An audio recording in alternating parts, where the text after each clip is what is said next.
ايديجارد يلعب الكرة تاني مقطوعة، يمشي على طول تاني برشلونة.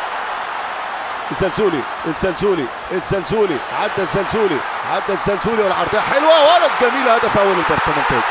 هدف أول ليفاندوفسكي يتقدم لبرشلونة. الزلزولي ممتاز. الزلزولي النجم المغربي عبد الصمد الزلزولي يعدي وياخد خطوات جميلة جدا. النجم المغربي يتقدم لبرشلونة، يتقدم للبارسا. إذا هدف أول عن طريق ليفاندوفسكي، لكن هنا الصناعة، هنا الموضوع الجميل هنا عن طريق الزلزولي. عبد الصمد الزلزولي ياخد مشوار طويل عدى ولد لعيبه العرضية مرة تانية، والثالثة على طول ليفاندوفسكي. رافينيا، عبد الصمد الزلزولي، ليفاندوفسكي. إذا يتقدم البارسا بأول أهداف المباراة. هدف أول جميل عن طريق ليفاندوفسكي.